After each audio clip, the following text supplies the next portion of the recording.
Page 42 पर है sir, topic start करना है का one person company. One person company refers to a company which has only one person as a member and which works on the principle of an ordinary company।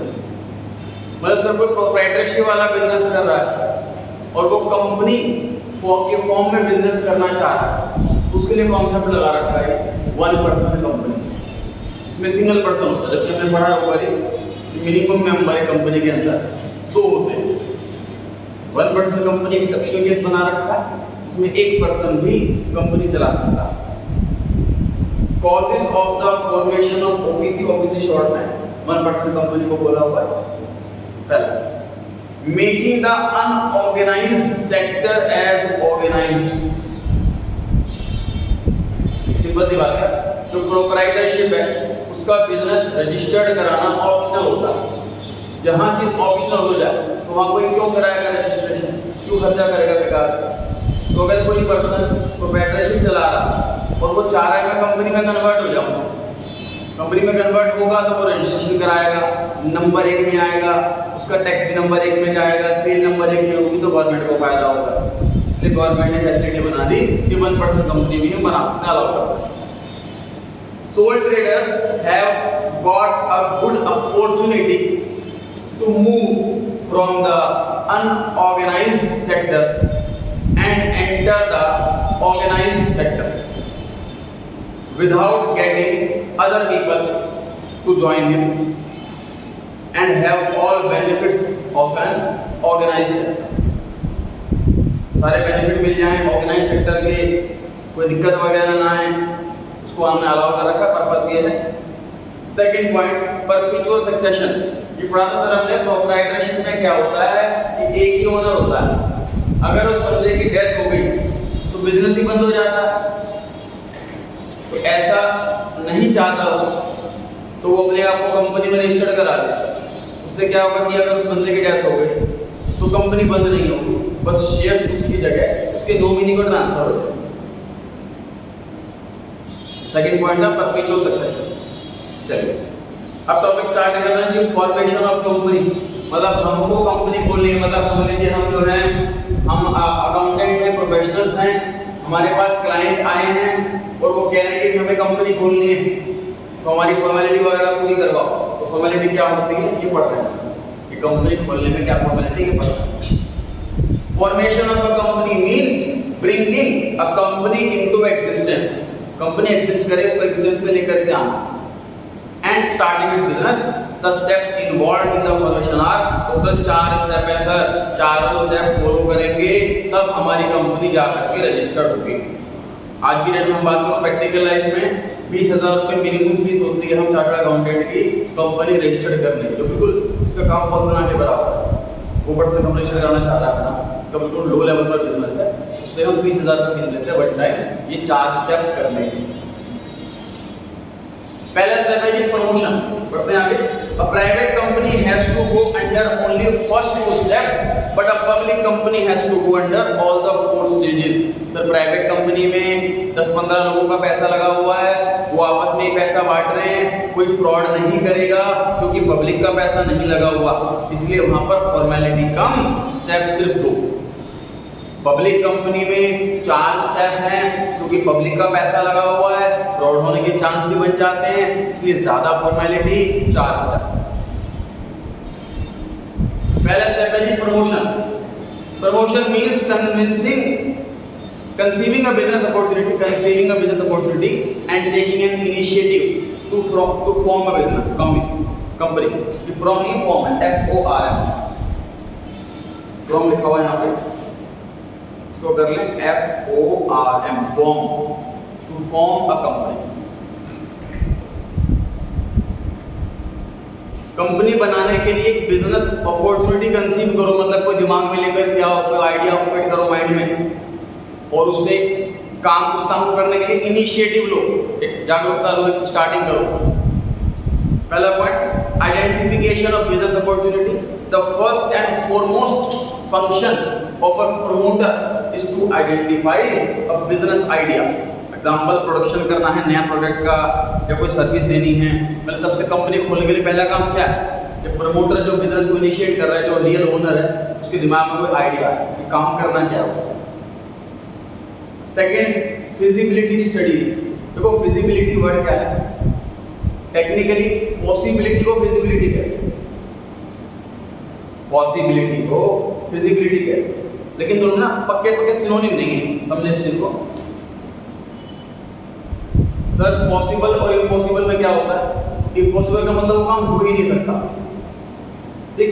Possible का काम possible है। अब मैं थोड़ा feasible पर आ रहा हूँ। Sir कोई बिजनेस का प्रोजेक्ट आया हमारे सामने, कोई आइडिया आया, उस पर रिसर्च कर रहे हैं, तो हमने ये हिसाब लगाया कि इसको करने में खर्चा आएगा 10 लाख का और प्रॉफिट होगा 9 लाख का, मतलब आमदनी होगी 9 लाख की, खर्चा होगा 10 लाख का, तो फिर इकोनॉमिकली फिजिबल नहीं। इसको ऐसे बोलेंगे अकाउंट्स की भाषा में, बिजनेस की भाषा में, कॉमर्स की भाषा में, फिजिबल नहीं, क्योंकि इनकम कम है, खर्चा ज़्यादा है, ठीक है। अब पॉसिबल में वर्ड यहाँ पे गलत होगा, क्योंकि पॉसिबल तो है, क्योंकि बिजनेस लॉस में मैं कर तो सकता हूँ उसको, इम्पॉसिबल थोड़ा ना करना, समझ रहे बात का? तो फिजिबल का मतलब near to possible, economically possible नहीं है। दूसरा एग्जांपल देखो, कोई बिजनेस का आइडिया आया दिमाग में कि ऐसा बिजनेस को प्रॉफिट अच्छा होगा, लेकिन मैंने देखा उसके लिए इतनी मशीनरी लगेगी और इतनी लेबर लगेगी, इतने हमारे पास रिसोर्सेज हैं नहीं, तो अब ये फिजिबल नहीं है करना। इसके लिए ऐसी टेक्नोलॉजी चाहिए जो आज तक डेवलप नहीं हुई पूरी वर्ल्ड में, तो ये फिजिबल नहीं है करना।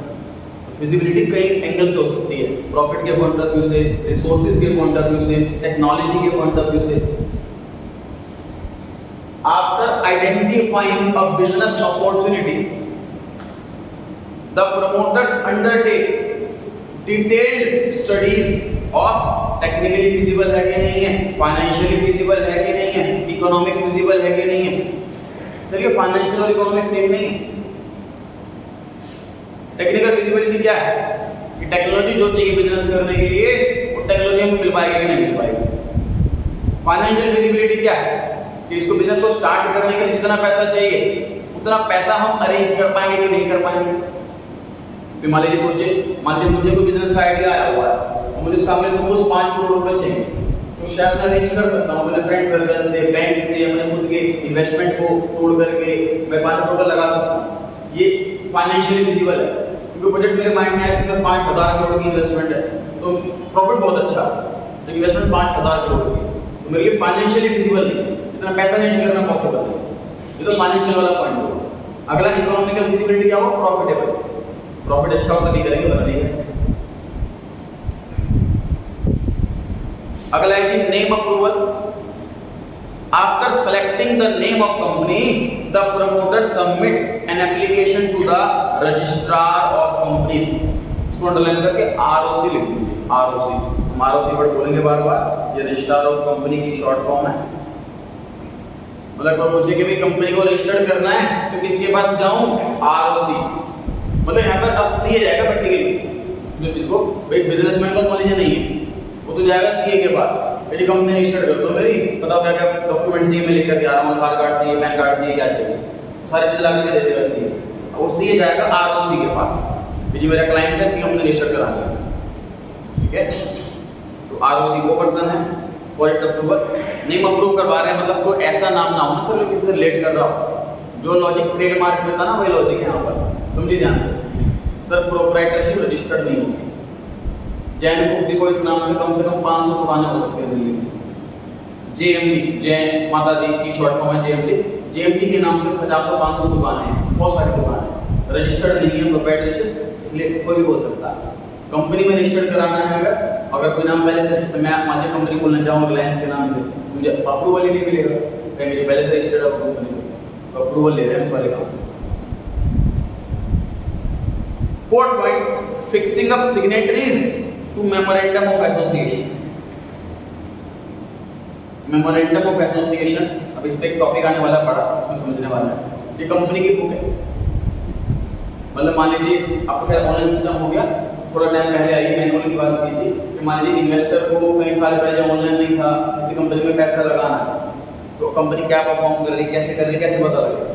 तो रजिस्ट्रार कंपनी के पास जाकर के हम उस कंपनी की ये मेमोरेंडम वाली बुक ले सकते हैं। उसमें उस बुक के अंदर कंपनी की सारी इन्फॉर्मेशन मिल जाती है, कौन ओनर है, कब से कंपनी चल रही है, क्या क्या बिजनेस करती है वगैरह वगैरह, कंपनी की किताब है। फिक्सिंग ऑफ सिग्नेटरी, सिग्नेटरी का मतलब जो लोग सिग्नेचर करेंगे उनका नाम फिक्स करवाना, ये मतलब है सेंटेंस का। कौन लोग सिग्नेचर करेंगे इसका नाम फिक्स करवाना मेमोरेंडम वाली बुक में तो लिखा हुआ है कि प्रमोटर डिसाइड करेगा कि कौन कौन डायरेक्टर साइन करेंगे एमओए को, memorandum of association. Fifth point, appointment of professional. Promoter appoint करता है merchant, banker, auditor etcetera. Banker का मतलब एक बैंक से अकाउंट खुलवाएगा वो पर्सन कंपनी रजिस्टर कराने से पहले। दूसरा एक ऑडिटर मतलब एक सीए अपॉइंट करेगा। अगर ऑडिटर कौन, जो अकाउंट्स चेक करता है। अकाउंट्स बनाने के लिए कोई लीगल डिग्री नहीं चाहिए, 12th पास में अकाउंट्स बना सकता है। ऑडिट करने के लिए सी की डिग्री कंपलसरी है। Point number 6, preparation of necessary document. अब समझ लो ये एक्सेट्रा वाला पॉइंट होगा। प्रमोटर प्रिपेयर करेगा लीगल फॉर्मेलिटी जैसे मेमोरेंडम ऑफ एसोसिएशन। एक और बुक आती है AOA, article of association, which have to be submitted to the registrar of the company.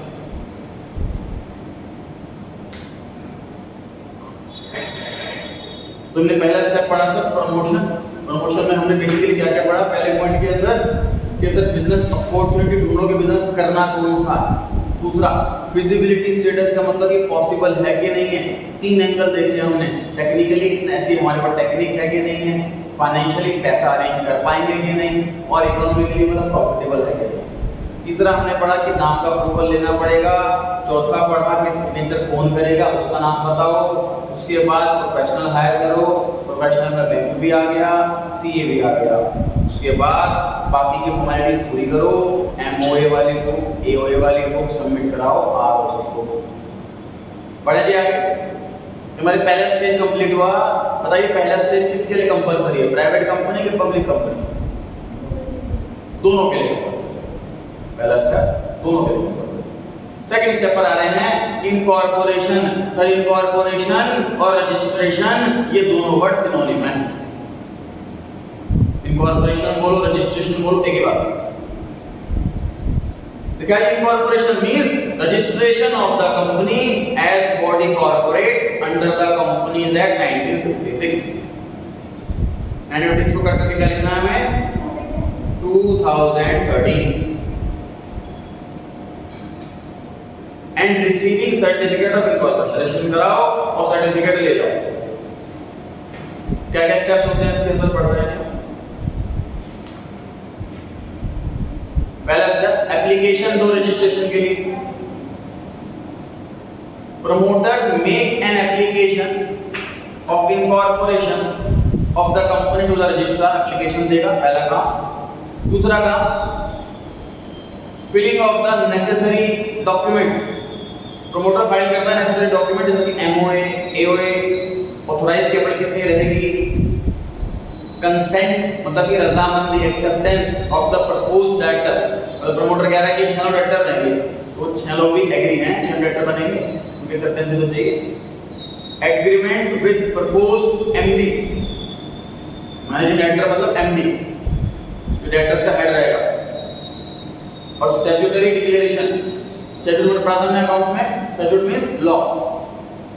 Certification मतलब हम सब डिक्लेयर करके दे रहे हैं कि जो उसमें सब कुछ लिखा हुआ है सब कुछ सही है। और जब में लिखा हुआ है कि हम ये 4 बिजनेस करेंगे तो ये 4 ही करेंगे, कोई 5वां नहीं करेंगे हम। जब हम कंपनी रजिस्टर कराते हैं तो उसमें लिखते हैं कि कौन कौन सा काम करेंगे। फॉर एग्जांपल हम पेपर की मैन्युफैक्चरिंग कर रहे हैं तो हम सिर्फ वही कर सकते हैं, उसके अलावा कुछ नहीं कर सकते, हमने वही लिखवा रखा है।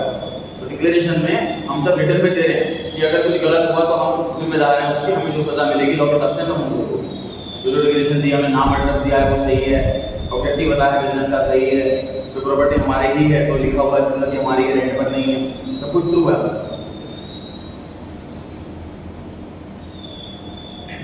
Payment of fees along with filing of our documents. Registration fees भी डिपॉजिट करनी होती है जो डिपेंड करते हैं कैपिटल के। सिंपल सी बात है, रजिस्ट्रेशन फीस रखी हुई है कैपिटल के साथ। मान लीजिए फॉर एग्जांपल रजिस्ट्रेशन फीस 1% है तो अगर मेरी कैपिटल 10 लाख रुपए तो मेरी फीस जाएगी 10,000। मेरी कैपिटल अगर 1 करोड़ रुपए है तो कैपिटल जाएगी, फीस जाएगी 1 लाख। ठीक है, ये चेंज होता रहता है, फिक्स नहीं, इसलिए मैं बता नहीं रहा। और ये फीस जो है गवर्नमेंट की फीस है, ये सी की फीस है ना, तो गवर्नमेंट फीस देती है। रजिस्टर करेंगे। Fourth point, registration. The registrar verifies all the document submitted, जितने भी डॉक्यूमेंट सबमिट हुए हैं वो सब चेक करेगा, क्रॉस चेक करेगा। If he is satisfied that he then he enters the name of the company in his register. अपने record में, जो कि पहले मैनुअल होता था इसलिए उसको रजिस्टर बोल रहे हैं, अब कंप्यूटराइज होता है, तो अपने रजिस्टर में रिकॉर्ड कर लेता है, इसलिए उसका नाम रजिस्ट्रार रखा हुआ है। जो रजिस्टर मेंटेन करता है उसको रजिस्ट्रार कहते हैं।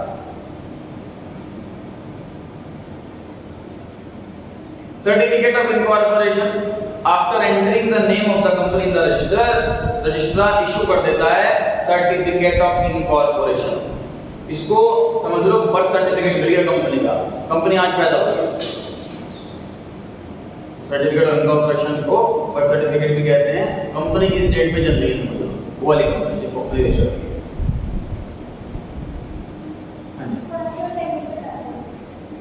फर्स्ट वाले में सर हम अप्लाई कर रहे हैं, मतलब एप्लीकेशन फॉर्म आता है, वहीं से मिलता है, नेट डाउनलोड भी कर सकते हैं। एप्लीकेशन फॉर्म हम पूरा फिल करके देते हैं कि हम ये अप्लाई करना चाह रहे हैं, हमारी कंपनी का नाम ये होगा, हमारा काम ये है, हम इतना पैसा लगा रहे हैं वगैरह वगैरह, ये देखते हैं। सेकंड पार्ट में क्या करा हमने, एक लिस्ट दे रखी है 6 आइटम्स की, ये 6 फॉर्मेलिटीज पूरी करनी है। MOA, AOA, authorised capital, consent, agreement, federal regulation, सब कुछ ये 6 फॉर्मेलिटी कंप्लीट करनी है। तो पॉइंट नंबर 2 कंप्लीट होगा, फीस देंगे, पॉइंट नंबर 3 कंप्लीट होगा, रजिस्ट्रार अपने रजिस्टर में लिख लेगा, पॉइंट नंबर 4 कंप्लीट होगा, वो सर्टिफिकेट दे देगा, पॉइंट नंबर 5 कंप्लीट होगा, तब जाके हमारे 2 स्टेप कंप्लीट होंगे। सेकंड स्टेप किसके लिए कंपलसरी है, प्राइवेट कंपनी के पब्लिक कंपनी, दोनों के लिए। सेकंड स्टेप भी दोनों ही कंपनी के लिए कंपलसरी है, प्राइवेट और पब्लिक। थर्ड स्टेप है सर कैपिटल सब्सक्रिप्शन। देखो थर्ड और फोर्थ स्टेप सिर्फ और सिर्फ पब्लिक कंपनी के लिए है, थर्ड और फोर्थ स्टेप प्राइवेट कंपनी के लिए नहीं।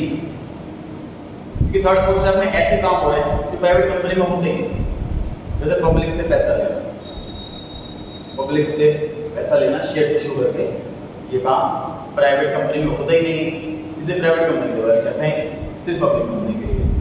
कैपिटल सब्सक्रिप्शन, सब्सक्रिप्शन वर्ड का मतलब क्या होता है सर, कि कोई पर्सन किसके लिए, जैसे अमेज़न, नेटफ्लिक्स में भी सब्सक्रिप्शन वर्ड इस्तेमाल करते हैं।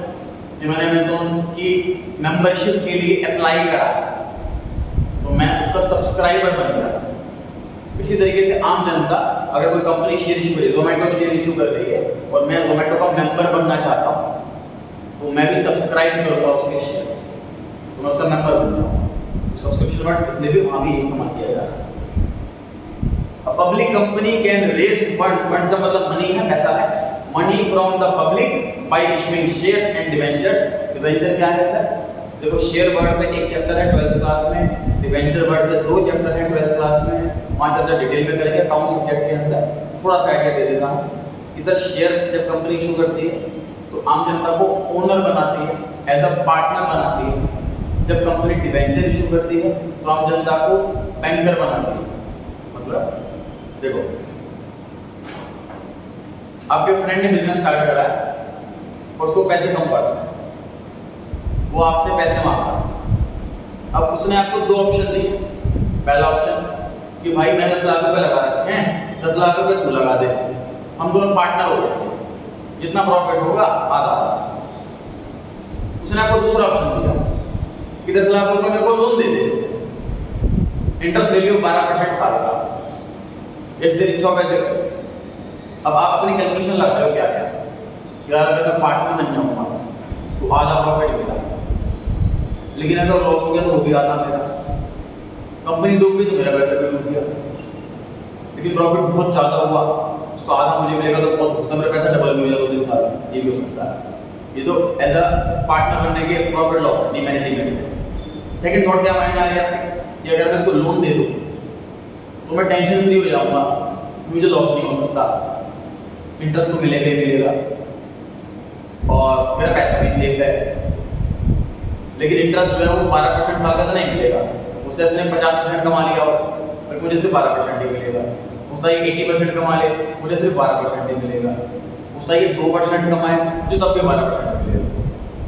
तो डिवेंचर मतलब लोन लेना मतलब डिवेंचर, तो शेयर मतलब पार्टनर बनना, डिवेंचर मतलब लोन देना। तो इसमें क्या होता है सर, सही क्या है? सही कॉन्सेप्ट इतना ही है सर कि आपकी मेंटालिटी क्या है। फाइनेंस में वर्ड इस्तेमाल करते हैं कि रिस्क लवर और रिस्क हेटर। रिस्क हेटर जो रिस्क से बड़ा हेट करता है तो वो लोन देने वाला ऑप्शन चूज करता है कि भैया कम मिलेगा लेकिन फिक्स मिलेगा, टेंशन फ्री रहना। एक होता है रिस्क लवर, मतलब वो कहता है कि भैया प्रॉफिट तो तभी होगा जब रिस्क लेंगे, तो वो एज ए पार्टनर पैसा लगाता है, उसका पैसा कहीं भी ना होता लेकिन डूब नहीं सकता। तो उसे प्रैक्टिकली करना क्या चाहिए ऐसे में? तो आम इन्वेस्टर जैसे इन्वेस्टिंग सब्जेक्ट होता है हमारे पास, इन्वेस्टमेंट में हमें ये सिखाया जाता है कि आप डिवेंचर वाला ऑप्शन चूज नहीं करना चाहिए, शेयर वाला ऑप्शन चूज करना चाहिए, मतलब पार्टनर वाला ऑप्शन चूज करना चाहिए। लेकिन आपको लगेगा सर पैसा मर सकता है इसके अंदर, उसके लिए क्या कीजिए, आप स्टडी कीजिए उसके बिजनेस। और एक ही बिजनेस में पैसा लगा तो कौन बोल रहा है? आप ऐसे 10 बिजनेस स्टडी करो, 10 बिजनेस के अंदर पैसा लगाओ, कोई 2 डूबेंगे 3 डूबेंगे, इसमें सारे डूब जाएंगे। एक बिजनेस भी सक्सेसफुल अच्छे से हो गया ना, आपका पैसा 10 गुना है। आगे लिखा है for this it has to issue prospectus and undergo various other formalities. एक प्रोस्पेक्टस इशू करना पड़ता है। प्रोस्पेक्टस क्या होता है सर? देखिए, फिर कॉलेज में एडमिशन लेना है अगर हमें, तो उस कॉलेज का भी प्रोस्पेक्टस होता है। उसमें क्या होता है? कॉलेज के बारे में लिखा होगा, कब बना, किसने बनाया, कितना रिकॉर्ड रहा इसका रिजल्ट का, कौन कौन से कोर्सेज होते हैं, मतलब सारी इंफॉर्मेशन होती है इस प्रोस्पेक्टस के बारे में। मतलब समझ लीजिए एक इन्विटेशन है, एक अट्रैक्ट कस्टमर को अट्रैक्ट करने का फॉर्म है समझ लीजिए। तो कंपनी भी जब शेयर इशू करनी है उसको, मतलब पब्लिक समझ, मैं कंपनी मानो बोल रहा हूँ, मान लीजिए मैं ऐसी कंपनी बोल रहा हूँ जिसमें 5,000 करोड़ की इन्वेस्टमेंट है, अब मुझे पैसा चाहिए पब्लिक से, बिजनेस तभी कर पाऊंगा, तो मैं ऐसा प्रोस्पेक्टस बनाऊंगा जो बड़ा अट्रैक्टिव सा लगे देखने वाले को, पहले तो कंपनी बहुत बड़ी बनेगी, इसमें पैसा लगाया तो हमारे पास बहुत गुना हो सकता है। तो आप इस उसमें पैसा लगाना, प्रोस्पेक्टस वो चीज है। Steps required for raising funds from the public. क्या क्या स्टेप है? पहला सेबी अप्रूवल। सेबी एक रेगुलेटरी अथॉरिटी है गवर्नमेंट की जो वॉच रखती है कि भाई कोई कंपनी वाला फ्रॉड तो नहीं कर रहा, कोई रूल की वजह से कोई दिक्कत तो नहीं हो रही किसी आम जनता को, कहाँ रूल अपडेट करना चाहिए, मतलब सारा काम करती है SEBI, government department. SEBI regulate the capital market of India. A public company is required to take approval from SEBI. सबसे पहले सेबी के पास जाना पड़ेगा। ध्यान से देखो जी, कोई बंदा फ्रॉड ना आ जाए, ध्यान से देखो। मान लीजिए मैं पब्लिक में शेयर इशू कर रहा हूँ, आम जनता को पता नहीं कंपनी फ्रॉड है कि कैसी, तो आम जनता पैसा लगा देगी इसके अंदर फ्रॉड निकले तो, इसलिए मैं पहले सेबी के पास जाऊंगा तो नहीं लगा। सेबी मेरा अकाउंट चेक करेगी, मेरा सारा डेटा चेक करेगी, आईडी चेक करेगी, तब तसल्ली कर लेगी कि यार बंदा फ्रॉड नहीं है, तसल्ली हो जाएगी सेबी कंपनी की, सेबी डिपार्टमेंट की, तब मुझे वो अप्रूवल कर देंगे कि आप चलो शेयर इशू कर सकते हो। स्टडी करेंगे stock exchange board of India perform होती है इसकी, अभी आगे बोल कर तो लिखवा दो stock exchange board of India perform होती है इसकी, लिखवा। पॉइंट नंबर 2 है filing of prospectus. Prospectus means any documents which invites offers from the public to purchase share and debenture of the company. Prospectus मतलब invitation है कि आप लोग ऑफर करें हमें कि हमें शेयर चाहिए, डिबेंचर चाहिए। Point number 3 appointment of bankers, brokers, underwriters.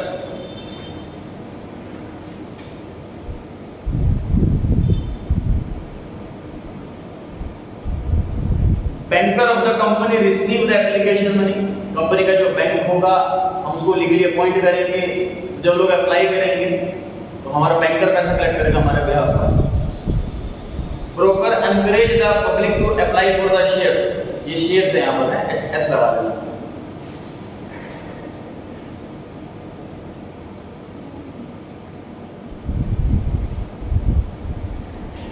Broker कौन है सर? जो हमारे शेयर बिकवाने का काम कर रहा है, एजेंट है। आगे underwriters are the person who undertake to buy the share if these are not subscribed by the public they receive commission for underwriting. क्या मतलब हुआ जी? देखिए अंडरराइटर कौन लोग हैं? मान लीजिए मैं एक बिल्डर हूं, मैंने फ्लैट बना लिए बहुत सारे, अब मुझे फ्लैट बेचने हैं, अब लेकिन मेरे पास टाइम नहीं है कि मैं कहाँ जाऊँ, किसके पास जाऊँ, तो मैं क्या करता हूँ उस लोकल एरिया में जो बंदा है मैं उसको अपॉइंट करता हूँ कि भाई सारे फ्लैट मुझे बिकवाने हैं, मुझे पर फ्लैट कितने लाख रुपए मिलेंगे, ठीक। अच्छा वो कहेगा जी बिकवा दूंगा, लेकिन मैं क्या कह रहा हूँ कि भाई सारे फ्लैट मुझे बिके हुए चाहिए, अगर नहीं बिके तो खुद खरीदेगा, मुझे ये चीज चाहिए रिटर्न, ये ऐसा एग्रीमेंट है। मैं रिपीट करता हूँ, कंपनी शेयर इशू कर रही है कंपनी को, मुझे मेरी कंपनी को 5,000 करोड़ रुपए चाहिए, तो मैं अंडरराइटर के पास जा रहा हूँ कि भाई ये शेयर बिकवा, कहेगा हाँ जी बिकवा देंगे, मेरे कमीशन कितना उठेगा जी 1% कमीशन लूंगा मैं, तो 5,000 करोड़ का 50 करोड़ रुपए कमीशन हो गया उसका। लेकिन रिटर्न एग्रीमेंट होगा कि अगर शेयर नहीं बिक पाएगा तो खुद खरीदेगा, मतलब मुझे 5 लाख रुपए मिलेंगे, मैं टेंशन फ्री हो गया, 1% कमीशन देकर के मैं टेंशन फ्री हो गया कि शेयर नहीं बिक पाए तो क्या होगा, मुझे स्टार्ट ही नहीं हो पाएगा, तो सारी मेहनत सारी वेस्ट हो जाएगी, ठीक है। अंडरराइटर कॉन्सेप्ट क्या है, अभी पढ़ेंगे आगे जाकर ना। एक कॉन्सेप्ट होता है मिनिमम सब्सक्रिप्शन का, क्या होता है देखिए,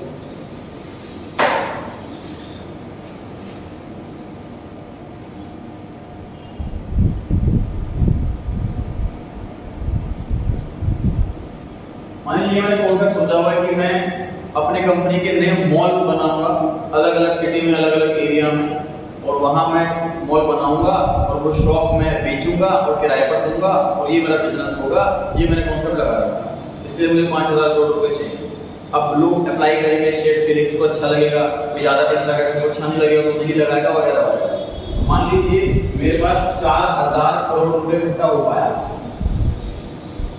1,000 करोड़ रुपए कम इकट्ठे हो पाए, तो सेबी का ये रूल है कि जितना पैसा पब्लिक से मांग रहे थे उसका कम से कम 90% पैसा मिल जाना चाहिए, अगर नहीं मिल पाया तो सारा पैसा वापसी करो और आइडिया फ्लॉप। मतलब मुझे कम से कम 4,500 करोड़ रुपीस चाहिए थे ये मॉल बनाना। उसकी देखो वजह क्या है, की वजह ये है, मान लीजिए आपने पैसा लगाया, मतलब आप लोगों ने पैसा लगाया, तो आप लोगों ने मेरा प्रोस्पेक्टस देखा, उसमें देखा मॉल किस लेवल का बनेगा, किस क्वालिटी का बनेगा, फीचर्स होंगे उसके अंदर। अब मेरे पास अगर 5,000 रुपये के 4,000 करोड़ आए तो मैं उन फीचर्स वाला नहीं बना पाता हूँ मॉल, हल्की क्वालिटी का बन पाएगा, तो आप लोगों के साथ वो चीटिंग होगी कि आपने जो कि सोच के पैसा लगाया था वो नहीं हो पाएगा। इसलिए गवर्नमेंट का रूल है कि पैसा वापसी करो। 10% की छूट दे रखी है, क्योंकि भाई बंदा वो लोन ले सकता है, थोड़ा बहुत लोन भी ले सकता है और पेमेंट डिले भी कर सकता है, 10% की छूट दे रखी है, लेकिन 90% से भी कम पैसा आ रहा है तो गवर्नमेंट ये सारा पैसा वापसी करो, आइडिया करो। अब इसमें कंपनी वालों को टेंशन रहती है पैसा नहीं आ पाया तो क्या होगा, कि मेहनत करी मेहनत सारी वेस्ट जाएगी, इसलिए वो अंडरराइटर को पॉइंट करता है भाई मेरे 5,000 करोड़ रुपए के शेयर बिकवा, तेरी जिम्मेदारी, नहीं बिक पाएंगे तो खुद खरीदेगा। तो जनरली ऐसी जो कंपनियां होती हैं अंडरराइटर वाले, वो बड़ी कंपनियां होती हैं और वो ऐसी कंपनी का अंडरराइटर लेती है जो उनकी बहुत अच्छी कंपनी है, उनका खुद स्कोप अच्छा है, वो कमीशन भी ज़्यादा लेती है, खुद खरीदने पड़ेंगे ना।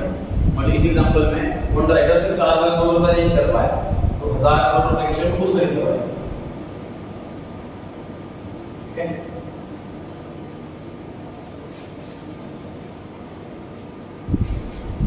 नेक्स्ट पेज पर आगे सर मिनिमम की आगे टॉपिक के बारे में बता रहा हूं। Point number 4, minimum subscription salary के हिसाब से कम 90% पैसा आ जाना चाहिए इशू अमाउंट का। अगर पैसा नहीं आया तो अलॉटमेंट नहीं हो सकती और एप्लीकेशन का जितना भी पैसा आया हुआ होगा लोगों का वो 30 दिन के अंदर अंदर वापस करना होगा, ठीक है। Point number 5, application to stock exchange. It is necessary for a public company to list their shares in the stock exchange. Therefore, the promoter apply in a stock exchange to list company shares. India में total 8,000 कंपनियां हैं जिनका नाम stock exchange में listed है। Exam में लिखते नहीं आनी 8,000 वाली बात, नॉलेज के लिए शेयर की जा रही है बस। Point number 6, allotment of shares. Allotment of share का मतलब शेयर जो अप्लाई किए लोगों ने उसको एक्सेप्ट कर लेना, अलॉटमेंट लेटर इशू कर देना शेयर होल्डर्स को, नेम एड्रेस लिखा होगा शेयर होल्डर्स का रजिस्ट्रार के पास। तीसरा स्टेप पढ़ा सर हमने, तीसरे स्टेप का नाम है कैपिटल सब्सक्रिप्शन। ये वाला स्टेप कौन सी कंपनी के लिए कंपलसरी है? बताइए। पब्लिक कंपनी, प्राइवेट कंपनी के लिए ऑप्शनल है कि कंपलसरी है? प्राइवेट कंपनी के लिए ऑप्शनल है कि कंपलसरी है? ना ऑप्शनल ना कंपलसरी सर, वो कर ही नहीं सकते। थर्ड पॉइंट है पब्लिक से पैसा लेना। प्राइवेट कंपनी के पास राइट ही नहीं है पैसा लेने का पब्लिक से, ठीक है? तो ना ऑप्शनल ना कंपलसरी, कर ही नहीं सकती वो, ठीक है? प्राइवेट पब्लिक में मेंबर ही बनता है ना उसमें, पब्लिक मेंबर नहीं बन सकते उसके अंदर, नंबर एक ही रहेगा। फिर से बढ़ते हैं, क्या क्या सीखा हमने स्टेप 3 में? स्टेप 3 में फिर हमने सीखा कैपिटल सब्सक्राइब, मतलब पैसा अरेंज करने वाला काम है तीसरा स्टेप। तीसरे स्टेप के अंदर पहला क्या था कि सैलरी से अप्रूवल लो, शेयर इशू कर ले क्या। पॉइंट नंबर 2, अपना एक प्रोस्पेक्टस, एक पेपर का फॉर्म रेडी करो, बुकलेट रेडी करो ताकि इन्वेस्टर अट्रैक्ट हो। Point number 3, broker, banker, underwriter, इन लोगों को अरेंज करो, ये सारा तुम्हारा काम देखेंगे, पैसा अरेंज करना, पैसा लाना, लगाना, ये सब। चौथा स्टेप क्या था इसके अंदर? कम से कम 90% पैसा अरेंज करना पड़ेगा। पांचवा पॉइंट क्या था? स्टॉक एक्सचेंज में जाकर के अपने शेयर्स को लिस्ट करवाना पड़ेगा। छठा पॉइंट क्या था कि जिन लोगों ने अप्लाई करा है उनके नाम पर शेयर अलॉट करने पड़ेंगे। चौथा स्टेप, आखिरी step, commencement of business, business start करना। To commence business, a company has to obtain a certificate of commencement of business. So certificate incorporation का अलग है, commencement का अलग है। स्टार्टिंग में आपको ज्यादा सीए वाले में भी सर्टिफिकेट ऑफ मेंबर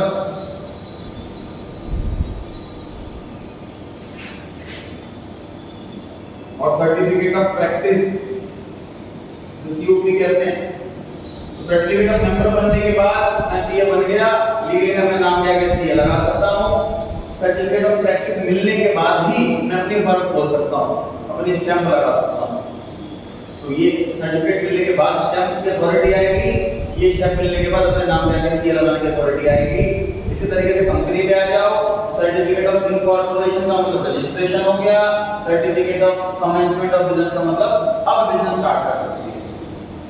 पहले वाला सर्टिफिकेट दोनों टाइप की कंपनियों को चाहिए, प्राइवेट पब्लिक। अगले वाला सर्टिफिकेट सिर्फ पब्लिक कंपनी को चाहिए। To commence business, a public company has to obtain a certificate of commencement of business. For this, the following documents have to be filed with the registrar. पहला declaration देनी होगी return में कि हाँ जी हम बता रहे हैं कि 90% पैसा आ गया, आप हमें प्लीज सर्टिफिकेट इशू कर दीजिए, हम डिक्लेरेशन दे रहे हैं, झूठ नहीं बोल रहे। पॉइंट नंबर 2, डिक्लेरेशन दे रहे हैं all the directors have paid in cash in respect of allotment of shares made to them, मतलब अगर हमने कुछ शेयर डायरेक्टर को अलॉट करें, डायरेक्टर्स के नाम पर शेयर कर दी तो फ्री में नहीं करें, उनसे पैसे ले लिए, तो आपकी डिक्लेरेशन दे रहे हैं। थर्ड पॉइंट, स्टैट्यूटरी डिक्लेरेशन, मतलब स्टैट्यूट मतलब लॉ के हिसाब से legal declaration that the above documents have been completed and must be signed by the director of the company. सब पे कंप्लीट हैं, सब कुछ डायरेक्टर के द्वारा साइन किए हुए हैं, किसी में कोई कमी नहीं है, इसकी एश्योरिटी दे रहे हैं। चौथा स्टेप कंप्लीट हो गया। चौथा स्टेप क्या था सर कि बिजनेस कमेंस करने का हमें सर्टिफिकेट लेना है। चौथा स्टेप में बस मतलब फॉर्मेलिटीज ही है कि हम डिक्लेरेशन दे रहे हैं सब कुछ कि हाँ जी हमारी साइड से कोई गलत नहीं है, हमारी साइड से कोई चीटिंग नहीं है, सारे डॉक्यूमेंट ओके हैं, हम डिक्लेरेशन दे रहे हैं, 90% पैसा भी आ गया है, डायरेक्टर को भी फ्री में शेयर नहीं इशू किए जा रहे, पैसा लिया जा रहा है हमसे। चारों स्टेप कंप्लीट हो गए।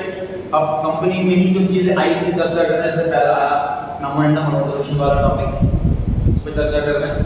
चारों स्टेप कंप्लीट हो गए। अगले कहते हैं इंपॉर्टेंट डॉक्यूमेंट जो कि कंपनी के फॉर्मेशन में यूज किए जाते हैं, उसमें से पहला डॉक्यूमेंट है memorandum of association. It is a principal document. What does the mean by principal? Principal का मीनिंग लिखवाया था आपको, याद कराओ।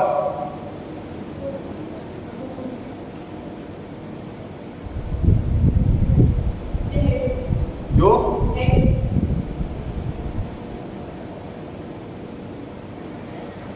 भूल गए,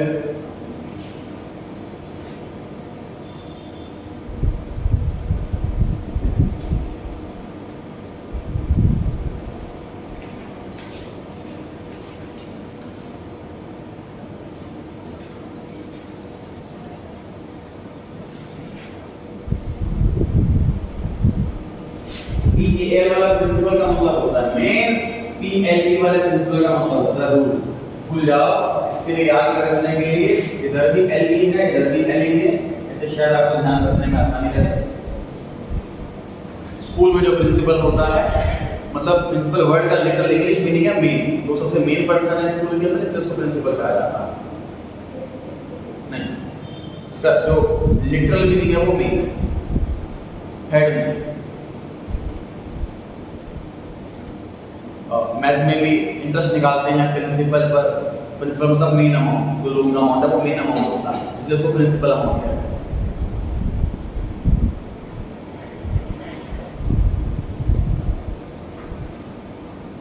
अब पढ़ो, it is a principal document, मतलब कि मेन डॉक्यूमेंट है, ये हेड डॉक्यूमेंट नहीं है, मेन डॉक्यूमेंट है कंपनी का। No company can be registered without MOA and that is why it is sometimes called a life giving document। अब MOA के अंदर ऐसा क्या क्या लिखा होता है उसकी लिस्ट रखी है यहाँ पर। नेम क्लॉज, कंपनी का नाम, स्मॉल क्लॉज का मतलब स्मॉल चैप्टर्स हैं, क्लॉज वर्ड स्मॉल चैप्टर्स हैं, टॉपिक्स जैसे बुक के अंदर चैप्टर होते हैं, ऐसे MOA के अंदर क्लॉजेज। पहला क्लॉज है name clause. This clause contains the name of the company, the proposed name should not be identicator similar to the name of another existing company। existing वाले में S मिसिंग है, existing है, मतलब चौथा letter इसके अंदर ऐसा है EXISTING, चौथा लेटर जो है वो S आएगा, S।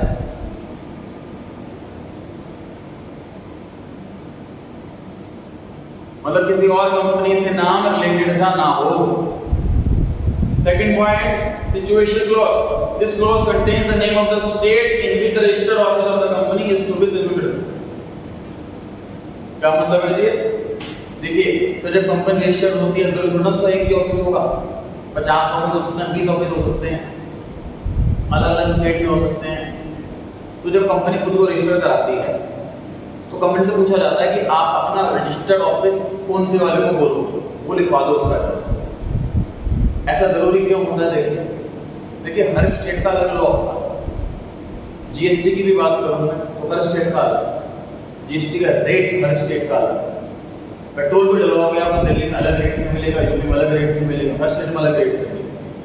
इस स्टेट में पॉपुलेशन कम होती है, वहाँ पे ट्रैफिक रूल भी नहीं होती।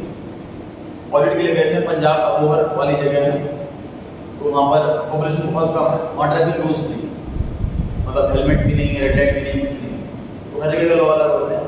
तो हम क्लाइंट को क्या सजेस्ट करते हैं? देखिए, जैसे मान लीजिए कोई पर्टिकुलर स्टेट ऐसे, फॉर एग्जांपल पंजाब में सपोज सबसे टैक्स रेट कम है, फॉर एग्जांपल, तो अपने क्लाइंट को बोलते हैं कि छोटा सा ऑफिस है आपको, उसको बोल दो रजिस्टर्ड ऑफिस है, तो आपकी पूरी कंपनी पे वही के रेट लगेंगे GST वाले, थोड़ा फायदा हो जाएगा, टैक्स में छूट मिल जाएगी। ठीक है? और कंपनी ऐसे नहीं कहती रजिस्टर्ड ऑफिस वही होगा जहाँ पे मेन काम हो रहा हो, जहाँ पे ओनर बैठता हो, ऐसा कुछ चक्कर नहीं। छोटे छोटे बिजनेस को रजिस्टर बोल सकते हो, हमारे रजिस्टर कैसे बोलना। पॉइंट नंबर 3, ऑब्जेक्ट क्लॉज, मतलब हम किस काम, क्या काम करने वाले company. This clause defines the objective for which the company is formed. Company is not legally entitled to do any business other than that specified in the object clause. Object clause में जो लिखा होगा अपने जो काम करने वाले हैं सिर्फ वही काम कर सकते हैं, और कोई काम कर ही नहीं सकते। जो मैंने अपनी जो मैं स्टेशनरी सप्लाई की मैंने कंपनी खोली हुई है JB एंटरप्राइजेस के नाम से, उसमें मैंने उनको जब रजिस्टर कराया तो मैंने स्टेशनरी सप्लायर के नाम से रजिस्टर कराया। तो फोटोकॉपी पेपर में बेच नहीं पाया उसमें, क्योंकि वो फोटोकॉपी पेपर की एक अलग मार्केट कैटेगरी, पेपर सप्लायर सब। तो फिर मैंने अपने ऑब्जेक्टिव क्लोज को अपडेट करवाया कि स्टेशनरी एंड पेपर सप्लायर, तब मैं सप्लाई कर पाया। जो भी काम करना चाह रहा है उसकी कैटेगरी के अंदर होनी चाहिए, अगर नहीं है तो मैं अपडेट करना पड़ेगा। Liability clause, this clause limits the liability of the members to the amount unpaid on the shares held by them। क्या मतलब है? देखिए,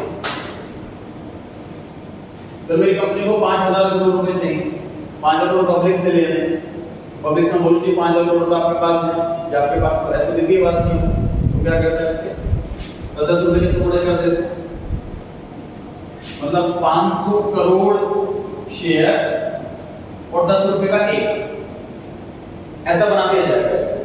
तो मैं आपसे कहूंगा कि अगर आपके पास 10 रुपए भी हैं तो आप अपनी कंपनी के मालिक बन सकते हैं। प्रॉफिट जितना बढ़ेगा उसके, जब भी प्रॉफिट बढ़ेगा हर साल, उसके 500 करोड़ टुकड़े होंगे, प्रॉफिट कितना बढ़ेगा, आपके पास एक शेयर का कितना मिलेगा, ज्यादा से ज्यादा मिलेगा, ये सिस्टम रहेगा। ठीक है, मैं बता रहा था 10 रुपए की कंपनी शेयर इशू करती है तो कंपनी के पास एक ऑप्शन होता है कि 10 रुपए को ना टुकड़ों में मंगा ले। जैसे अभी 6 रुपए मंगाए, 4 रुपए बाद में, और 4 रुपए रह गए, अभी नहीं मंगाए, 6 रुपए मंगाए। तो मान लीजिए आप लोग इन्वेस्टर हो, आप लोगों ने कैसा कंपनी शेयर अप्लाई कर दिया कंपनी से और आपको शेयर अलॉट कर दिए, अभी आपसे 6 रुपए मंगाए तो आपसे 4 रुपए और मंगाए जा सकते हैं कभी भी, आपकी लायबिलिटी, लेकिन 4 रुपए तक ही लिमिटेड, उसके ऊपर नहीं मंगा सकते। चाहे कंपनी में कितनी पैसे की जरूरत हो, चाहे कंपनी कितनी डूब रही हो, कितना लोन हो गया हो, 4 रुपए से ज्यादा नहीं मंगाएंगे आपसे। इतना पैसा अनपेड है, अनपेड, वहां तक आपकी लायबिलिटी लिमिटेड है। ठीक है,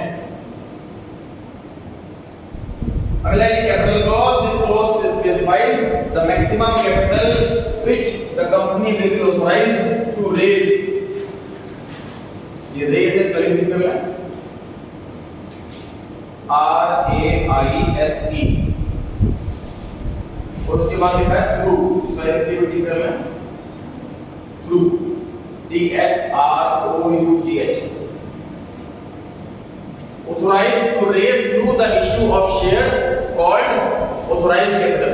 मतलब क्या हुआ कि जब मैं रजिस्ट्रार के पास जाऊंगा, इनकी कंपनी रजिस्टर कर दूं, तो पूछेगा कि कितनी कंपनी रजिस्टर करानी है आपको, मैं कहता हूं 5,000 करोड़, तो अब मैं 5,000 करोड़ से ज्यादा के शेयर इशू नहीं कर सकता, ये लिखना है।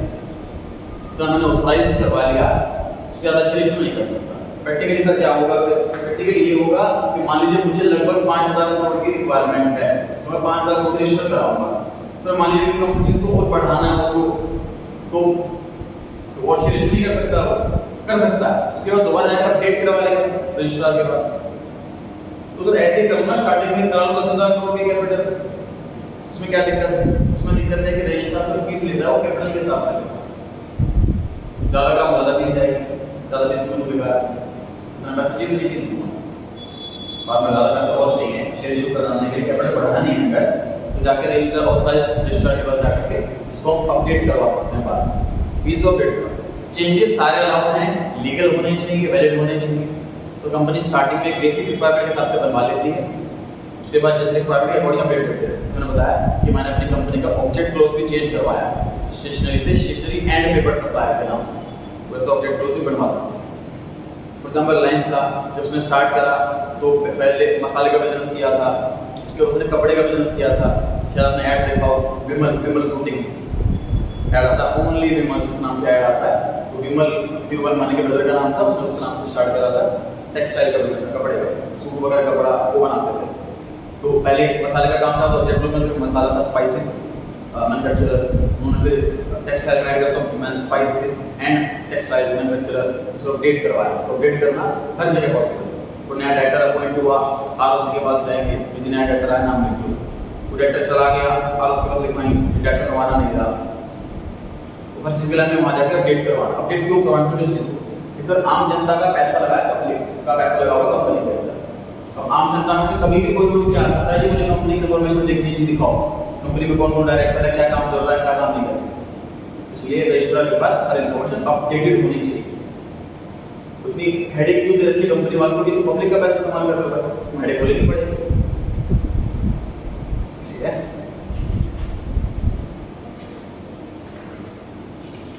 वापस आ जाएंगे। हम स्टार्ट किया था हमने 42 पेज से 1% कंपनी। एक बार रेडी फटाफट से चलो पढ़ा आज छोटा बड़ा